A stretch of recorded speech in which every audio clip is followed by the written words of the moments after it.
ఆ రోజు అనుమానంగా పడి అనవసరంగా మొత్తం డిపార్ట్మెంట్ వాళ్ళందరినీ కూడా అలర్ట్ చేసేసి ఆ రోజు హంగామా సృష్టించింది వాళ్ళు.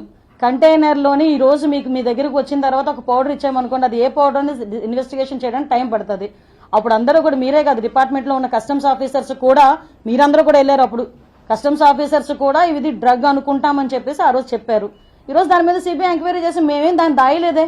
ఈరోజు సిబిఐకి చాలా క్లియర్గా చెప్పిన తర్వాత అనౌన్స్ చేశారు కదా, దాని గురించి మేమేం మాట్లాడలేదే. అది ఈరోజు విషయం ఏంటంటే ఎందుకు బుసలు అనుకుంటున్నారు? వాళ్ళు తీసుకొచ్చి పెట్టారని ఎవరో తీసుకొచ్చి పెట్టాడని మేమేం చెప్పలేదు కదా. వచ్చింది దాంట్లో డ్రగ్ ఉందా ఏముందని ఎంక్వైరీ వేయాలన్నాము. ఎంక్వైరీ వేసే సిబిఐ ఎంక్వైరీ వేయించాము. సిబిఐ ఎంక్వైరీ ఆ రోజు వేశారు.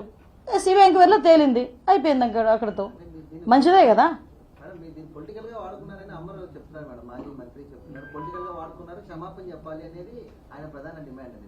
ఆయన కోడిగుడ్డుగా వాడాడు పొలిటికల్ గా. మీరు కంటైనర్ల గురించి మాట్లాడుతున్నారు. సివిల్ సమస్యలు పోలీస్ ఇన్వాల్వ్ ఉంటారు. గడిచిన 5 సంవత్సరాల్లో కూడా ఖచ్చితంగా అందరూ బాధితులుగానే ఉన్నారు. దీని మీద ఒక సెల్ ఏర్పాటు చేసి జిల్లాల వారీగా పోలీస్ శాఖ ద్వారా, ఎందుకంటే వచ్చి ఫిర్యాదు చేసే వరకు భరోసా కలిపి. యాక్చువల్ గా మీకు తెలుసమ్మా, ఇక్కడ మన సిపి గారు కూడా ప్రత్యేకంగా ఈ ల్యాండ్ సమస్యలకు సంబంధించి ఒక సెల్ కూడా ఏర్పాటు చేస్తున్నారు. ఇదే పరిస్థితి అన్ని జిల్లాల్లోని కూడా పెట్టాలని చెప్పి గౌరవ డీసీపీ గారు కూడా ఆలోచన చేస్తున్నారు.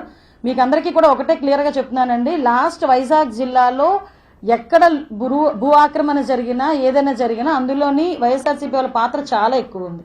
ఈ రోజుకి కూడా తవ్వితే ఈ లాస్ట్ ఎంపీ ఎంఈవి సత్యనారాయణ వీళ్ళందరూ విషయాలు కానీ తవ్వితే బోల్డ్ బయటకు వస్తాయి. చాలా మంది ఇమీడియట్ గా బయటకు వచ్చి మాకు కంప్లైంట్ ఇవ్వడానికి కూడా ముందుకు వస్తున్నారు. కాబట్టి రెవెన్యూ సదస్సులు కూడా ఏర్పాటు చేశాం. లాస్ట్ టైంలో సంబంధించి ఎటువంటి భూ ఆక్రమణలు జరిగినా వాళ్ళకి భూ సమస్యలు ఉన్నా కూడా ఒక 30 రోజుల ప్రోగ్రాం పెట్టి ఎంఆర్ఓల్ని వాళ్ళని కూడా వాళ్ళ ఊర్లే పంపించి మనం ఈరోజు రెవెన్యూ సదస్సులు ఏర్పాటు చేసుకుని వాళ్ళ ద్వారా ఫిర్యాదులు తీసుకుంటున్నాం. వాళ్ళ అన్నిటి మీద చర్యలు ఉంటాయి. పోలీస్ డిపార్ట్మెంట్ వాళ్ళు కూడా చాలా క్లియర్ గా ఇందులోని ఇన్వాల్వ్ అయ్యి పనిచేస్తున్నారు.